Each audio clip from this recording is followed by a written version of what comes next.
Footprint without fit নামৰ লেচনটোৰ second পাৰ্টটো দিবলৈ ওলাইছোঁ। ৰিড এণ্ড ফাইণ্ড আউট, পঢ়া আৰু বিচাৰি চোৱা। Why does Mrs Hall find the scientist eccentric? মহাশয়া হলে বিজ্ঞানীজনক কিয় আচহুৱা প্ৰকৃতিৰ যেন পালে? What curious episode occurs in the study? অধ্যয়ন কক্ষত কি অপূৰ্ব ঘটনা সংঘটিত হয়? What other extraordinary things happen at the inn? হোটেলখনত অন্য কি কি অসাধাৰণ ঘটনা সংঘটিত হয়? এই প্ৰশ্নকেইটাৰ উত্তৰ বিচাৰি আমি পাঠটোৰ অৱশিষ্ট অংশটো পঢ়োৱা। Eager to get away from crowded London, he took a train to the village of Iping, where he booked 2 rooms at the local inn. সমাগম বহুল লণ্ডন চহৰৰ পৰা আঁতৰলৈ যোৱাৰ মানসেৰে আইপিং নামৰ গাঁওখনলৈ যোৱা ৰেলত উঠিল। স্থানীয় হোটেলখনত 2টা কোঠা তেওঁ বন্দোবস্ত কৰি ৰাখিছিল। The arrival of a stranger at an inn in winter was in any case an unusual event. শীতকালত এজন অচিনাকি পথিক এই হোটেলখনত থাকিবলৈ অহাটো এটা অসাধাৰণ ঘটনা আছিল।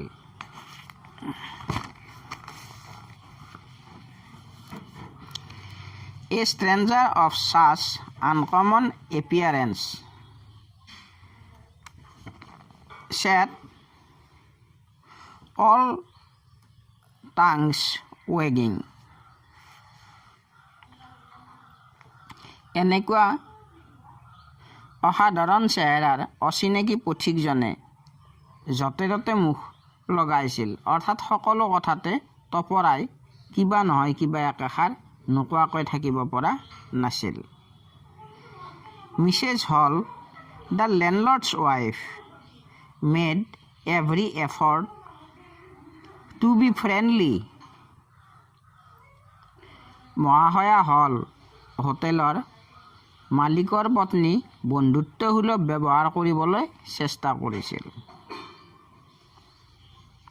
But Griffin had no desire to talk and told her, "My reason for coming to Iping is a desire for solitude." গ্ৰিফিনৰ কিন্তু তেওঁৰ সৈতে কথা পতাৰ ইচ্ছা নাছিল আৰু তেওঁক ক'লে, মই আইপিঙলৈ অহাৰ কাৰণ হ'ল শান্তি আৰু নীৰৱতা। I do not wish to be disturbed in my work. মোৰ কামত কোনোবাই অসুবিধা দিয়াটো মই নিবিচাৰোঁ। Besides, an accident has affected my face. তাৰোপৰি এটা আকস্মিক দুৰ্ঘটনাত মোৰ মুখত আঘাত পাইছোঁ। ৱৰ্ড মিনিং এগাৰ, অসমীয়া অৰ্থ ইচ্ছা। ক্ৰাউডেড জনসমাগম অব্লিক মানুহৰ ভিৰ। বুকড আগতীয়াকৈ বন্দোবস্ত কৰি ৰাখিছিল। লোকেল ইন স্থানীয় হোটেল বা চৰাইখানা। এৰাইভেল উপস্থিতি। ষ্ট্ৰেঞ্জাৰ অচিনাকি ব্যক্তি। উইণ্টাৰ শীতকাল। এনি কেছ কোনো কাৰণতে।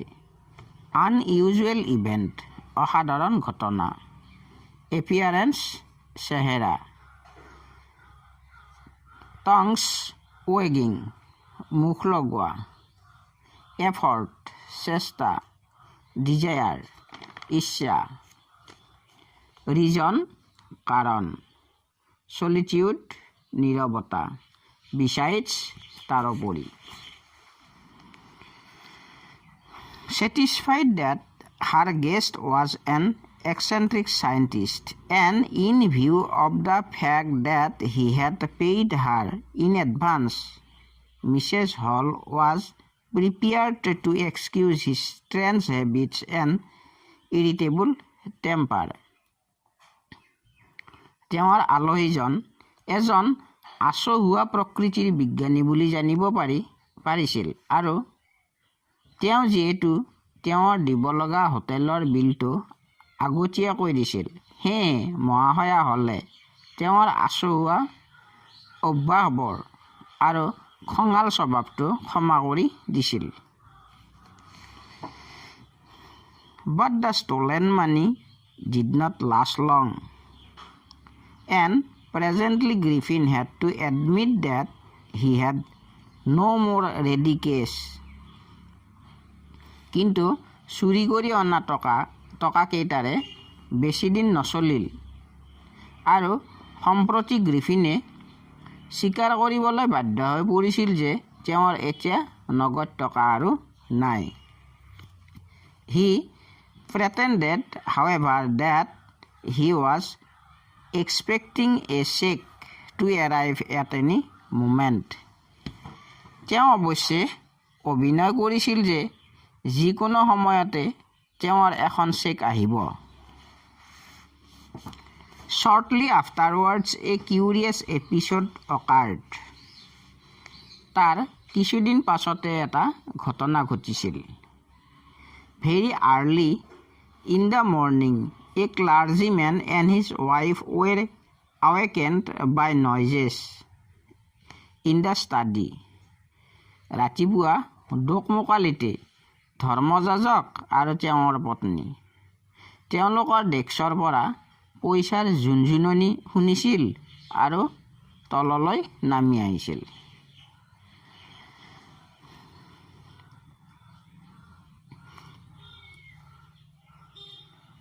Creeping downstairs, they heard the sink of money being taken from the clergyman's desk. লাহে লাহে সংগোপনে চুচৰি এনেকুৱা ডাউনষ্টেয়াৰ অৰ্থাৎ তলৰ মহলালৈ নামি আহিছিল কোনোবাই টকা গণি থকাৰ শব্দ এটা পইচা গণি থকাৰ শব্দ এটা শুনিবলৈ পাইছিল without making any noise and with a pocket grasped firmly in his hand the clergyman flung open the door surrender হাতত এডাল লোহাৰ মাৰি লৈ ধৰ্মযাজকজনে নিশব্দে দৰজাখন খুলি দিছিল আৰু কৈছিল আত্মসমৰ্পণ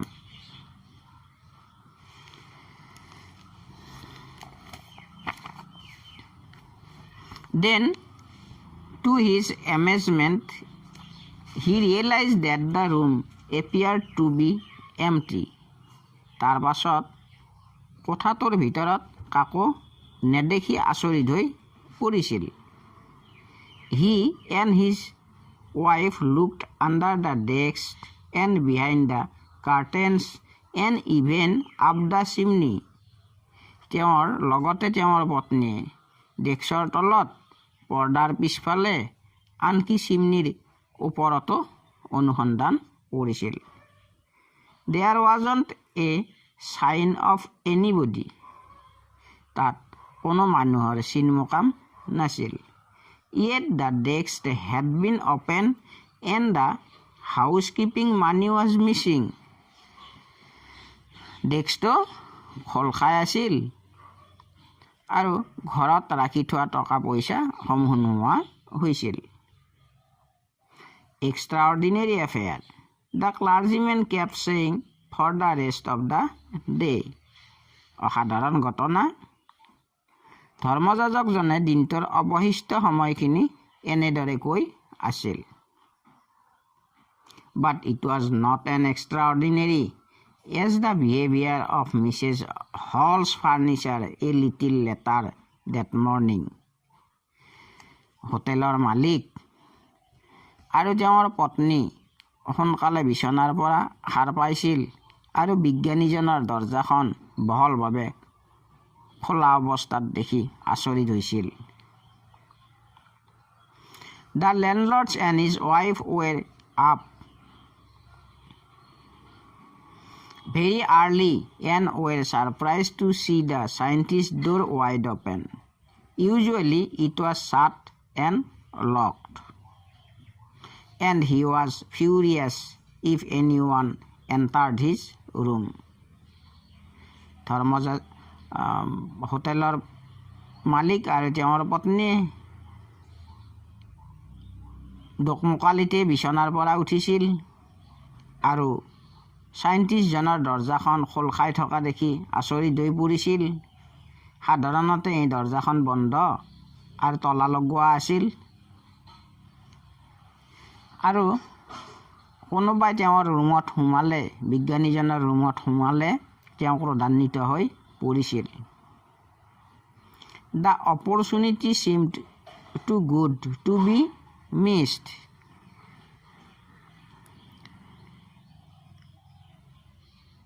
They peep around the door. সাধাৰণতে দৰজাখন বন্ধ আৰু তলা মৰা অৱস্থাত থাকে আৰু কোনোবা তেওঁৰ কোঠাত প্ৰৱেশ কৰিলে তেওঁৰ খং উঠে। এনেকুৱা সুযোগ হেৰুৱাটো উচিত নাছিল। অপৰচুনিটি সুযোগ। They peeped around the door, saw nobody and decided to investigate. তেওঁলোকে দৰজাৰ চাৰিওফালে জুমি জুমি চাই কাকো দেখা নাছিল আৰু অনুসন্ধান কৰিবলৈ সিদ্ধান্ত কৰিছিল। The bedclothes were cold, showing that the scientist must have been up for some time, and stranger still, the clothes and bandages that he always wore were laying about the room. বিচনাৰ কাপোৰবোৰ শীতল হৈ আছিল, যাৰ পৰা বুজিব পাৰি যে বিজ্ঞানীজনে বহুত সময় আগতে বিচনা ত্যাগ কৰিছিল। লগতে অচিনাকি ব্যক্তিজনৰ কাপোৰবোৰ আৰু বেণ্ডেজবোৰ যিবোৰ তেওঁ পৰিধান কৰিছিল সেইবোৰ কোঠাটোৰ চাৰিওফালে পৰি আছিল। All of a sudden, Mrs. Hall heard a sniff close to her ear. হঠাৎ মহাশয়া হলে তেওঁৰ কাণৰ কাষতে কোনোবাই উশাহ লোৱাৰ শব্দ শুনিছিল। A moment later, the hat on the bedpost leaped up and dashed itself into her face. অলপ পাছতে বিচনাৰ খুঁটিত ৰাখি থোৱা টুপিটো নিজে নিজে তেওঁৰ ফালে আহিল। Then the bedroom chair became alive, springing into the air. It surged straight at her, legs foremost. তাৰ পিছতে কোঠাটোত থকা চকীখন সজীৱ হৈ পৰিছিল। চকীখন শূন্যতে তল ওপৰ কৰি পোনে পোনে তেওঁৰ সন্মুখৰ ফালে আগবাঢ়িল। As she and her husband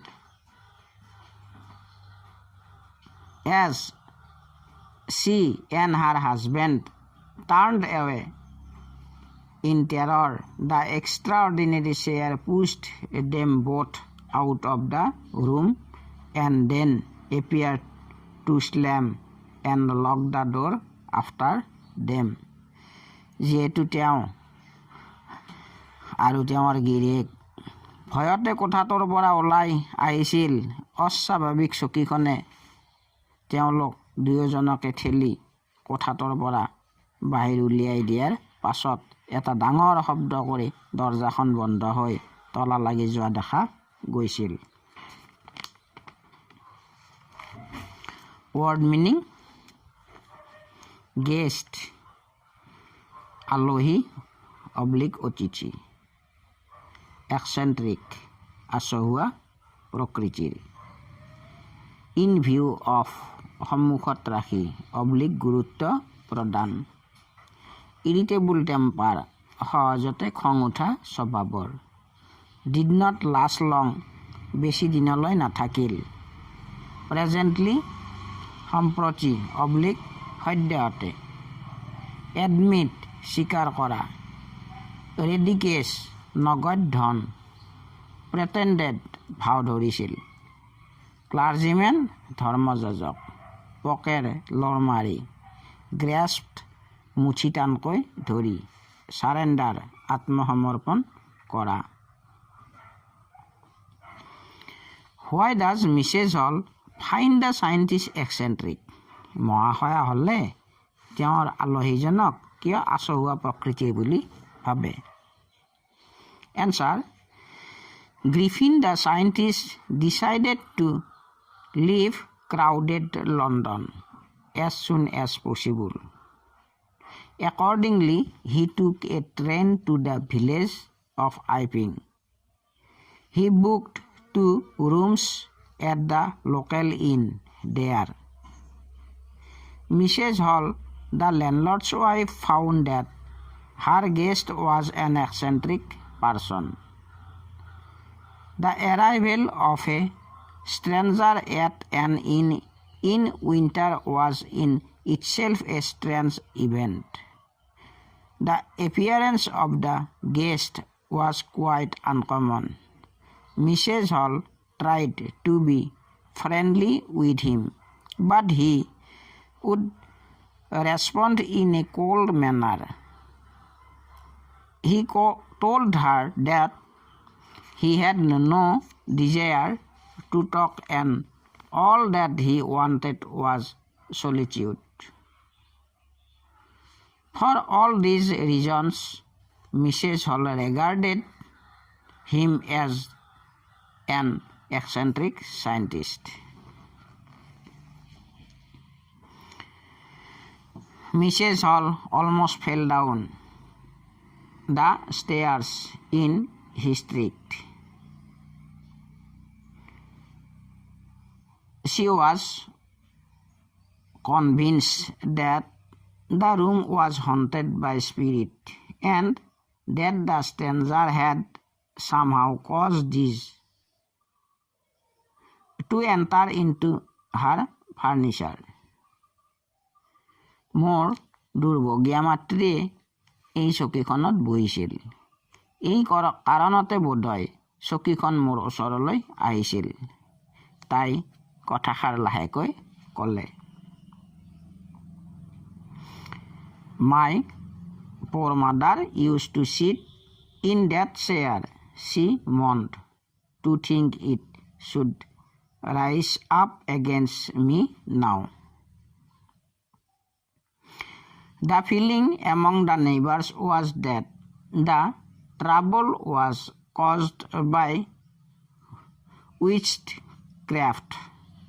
But witchcraft or not, when news of the burglary at the clergyman's home became known, the strange scientist was strongly suspected of having had a hand in it. প্ৰতিবেশীসকলৰ মাজত যাদু মন্ত্ৰ ভূত প্ৰেতৰ দ্বাৰা এনেকুৱা কাৰ্য হোৱা বুলি ভাবিছিল, কিন্তু ভূত প্ৰেত যাদু মন্ত্ৰ হয়নে নহয়? ধৰ্মযাজকজনৰ ঘৰত হোৱা চুৰি কাৰ্যৰ ঘটনাটো সকলোৱে জনাজাত হোৱাৰ পাছত এনে ঘটনাৰ আঁৰত আচহুৱা বৈজ্ঞানিকজনৰ হাত আছিল বুলি মানুহে সজোৰে সন্দেহ প্ৰকাশ কৰিছিল। suspicion grew even stronger. সন্দেহ আনকি বেছি গাঢ়তৰ হৈছিল. When he suddenly produced some ready cash, যেতিয়াই সি নগদ ধন উলিয়াইছিল, though he had admitted not long before that he had no money. কাৰণ সি তাৰ টকা নাই বুলি কোৱা কথাটো বেছিদিন আগতেই কোৱা নাছিল. মাত্ৰ কেইদিনমান আগতে তেওঁৰ টকা নাই বুলি স্বীকাৰ কৰিছিল. অথচ এতিয়া ক'ৰ পৰা নগদ ধন উলিয়ালে. সেয়েহে মানুহৰ মাজত সন্দেহ বাঢ়িছিল.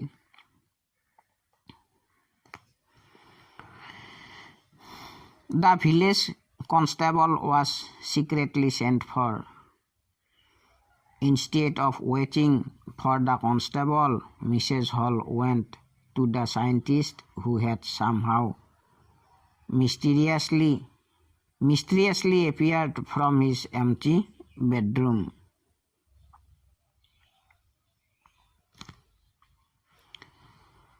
গাঁৱৰ আৰক্ষী বিষয়াজনক গোপনে গোপনে মাতি পঠিওৱা হৈছিল. আৰক্ষী বিষয়াজন অহালৈকে অপেক্ষা কৰি থকাৰ পৰিৱৰ্তে মহাশয়া হলে বিজ্ঞানীজনৰ ওচৰলৈ গৈছিল আৰু তেওঁ ৰহস্যপূৰ্ণভাৱে তাক দেখা পাইছিল সেই শূন্য কোঠাটোৰ ভিতৰত.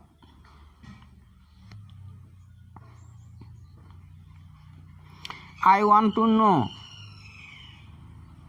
what you have been doing to my chair upstairs, she demanded.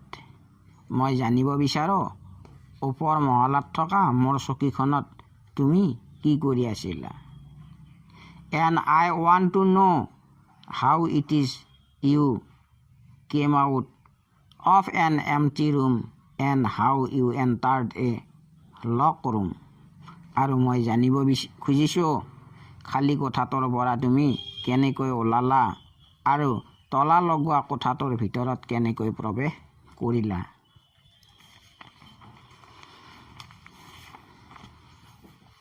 The scientist was always quick-tempered. Now he became furious. You don't understand who or what I am, he shouted. Very well, I will show you. বিজ্ঞানীজন আছিল সহজতে খং উঠা প্ৰকৃতিৰ লোক. এতিয়া সি আৰু বেছি ক্ৰোধান্বিত হৈ পৰিল. তুমি বুজি নোপোৱা মই কোন আৰু কি, সি চিঞৰি চিঞৰি ক'লে. ঠিক আছে, মই তোমাক দেখুৱাই দিম. ৱৰ্ড মিনিং এপিয়াৰ্ড দেখা গৈছিল, কাৰ্টেইনছ পৰ্দা, চিমনি ধোঁৱা ওলোৱা যতন, ইয়েট তথাপি, এক্সট্ৰাঅৰ্ডিনেৰী এফেয়াৰ অসাধাৰণ ঘটনা, ৰেষ্ট অফ দ্য ডে দিনটোৰ অৱশিষ্ট সময়ছোৱা, বিহেভিয়াৰ আচৰণ, ৱাইড অপেন বহলকৈ খোল খাই থকা, ছাট বন্ধ হোৱা, ফিউৰিয়াছ ক্ৰোধান্বিত হোৱা, অপৰচুনিটি সুযোগ, পিপ্ড ভুমুকিয়াই চাইছিল, ইনভেষ্টিগেট অনুসন্ধান কৰা, ৱৰ পিন্ধিছিল, লেইং পৰি থকা. What curious episode occurs in the study অধ্যয়ন কোঠাত কি বিস্ময়কৰ ঘটনা সংঘটিত হয়. Answer Griffin the invisible scientist perpetrated a curious episode in the house of a clergyman. A clergyman and his wife were awakened very early in the morning by noises coming from the study. He crept downstairs and heard the sink of money being taken from the clergyman's desk. The clergyman silently but suddenly opened the door with a poker in his hand and asked the thief to surrender, but he was surprised to find the room empty. They searched for the thief under the desk, behind the curtains, and even up the chimney. There was nobody there, yet the desk had been opened and the housekeeping money was missing. This was evidently a curious episode. The clergyman kept saying the words "extraordinary affair" for the rest of the day. Suddenly, he threw off bandages, whiskers, spectacles, and even nose. তৎক্ষণাৎ তেওঁ দলিয়াই দিছিল বেণ্ডেজবোৰ, নকল গোফ, চশমা, আনকি নকল নাকটো। It took him only a minute to do this. এইখিনি কাম কৰিবলৈ তেওঁৰ মাত্ৰ কেইমিনিটমান সময়হে লাগিছিল। The horrified people in the bar found themselves staring at a headless man. হোটেলখনৰ বাৰত থকা মানুহবোৰে বিস্ময় মানিছিল আৰু তেওঁলোকে থৰ লাগি চাই আছিল এজন মূৰ নোহোৱা মানুহৰ ফালে। Mr. Jaffars, the constable, now arrived and was quite surprised to find that he had to arrest a man without a head. আৰক্ষী বিষয়া জাফাৰ আহি উপস্থিত হৈছিল আৰু বিস্ময়ান্বিত হৈ পৰিছিল, কিয়নো তেওঁ এৰেষ্ট কৰিবলৈ অহা ব্যক্তিজন মুণ্ডহীন। But Jaffars was not easily prevented from doing his duty. কিন্তু জাফাৰক তেওঁৰ কৰ্তব্যৰ পৰা আঁতৰত ৰাখিব পৰা বিধৰ নাছিল। If a magistrate's warrants order a person arrest, then that person had to be arrested with or without his head. যিহেতু তেওঁৰ হাতত আছিল মেজিষ্ট্ৰেটৰ নিৰ্দেশ, সেয়েহে তেওঁ এৰেষ্ট কৰিব অহা ব্যক্তিজনৰ মূৰ নাথাকিলেও তেওঁ তাক এৰেষ্ট কৰিবই। There followed a remarkable scene. As the policeman tried to get hold of a man who was becoming more and more invisible as he threw off one garment after another. যেতিয়া আৰক্ষী বিষয়াজনে তাক ধৰিবলৈ চেষ্টা কৰিছিল, তেতিয়া মানুহজনে পিন্ধি থকা পোচাকবোৰ এটাৰ পাছত আন এটা খুলি পেলাইছিল। মানুহজনে অদৃশ্য হ'বলৈ ধৰিছিল। এই দৃশ্যটো চাবলগীয়া দৃশ্য আছিল। Finally, a shot flew into the air and the constable found himself struggling with someone he could not see at all. অৱশেষত তেওঁৰ শ্বাৰ্টটো শূন্যতে উৰি ফুৰিছিল, লগতে আৰক্ষী বিষয়াজনে অদৃশ্য ব্যক্তি এজনৰ লগত সংগ্ৰাম কৰিব লগা হৈছিল। Some people tried to help him, but found themselves hit by blows that seemed to come from nowhere. কিছুমান ব্যক্তিয়ে তেওঁক সহায় কৰিবলৈ আগবাঢ়ি আহিছিল, যদিও তেওঁলোকে অদৃশ্য হাতৰ ঘোচা খাবলগীয়া হৈছিল আৰু ঘোচাবোৰ কোনফালৰ পৰা আহে তেওঁলোকে ধৰিব পৰা নাছিল। Word meaning all of A sudden হঠাৎ, স্নিফ উশাহ লোৱা শব্দ, এ মোমেণ্ট লেটাৰ কিছু সময় পাছত, টাৰ্ণ্ড এৱে উভতি আঁতৰি অহা, টেৰৰ ভয় পোৱা, পুষ্ট ঠেলি পঠিয়াইছিল, হিষ্ট্ৰিক্ট মূৰ আচন্দ্ৰাই যোৱা, চামহাও যেনে তেনে। What other extraordinary things happened at the inn হোটেলখনত আন কি কি ঘটনা সংঘটিত হ'ল? Answer many extraordinary things happened at the inn of Iping village after the scientist began to stay there. One morning, the landlord and his wife were surprised to see the scientist's door wide open. Usually it was shut and locked.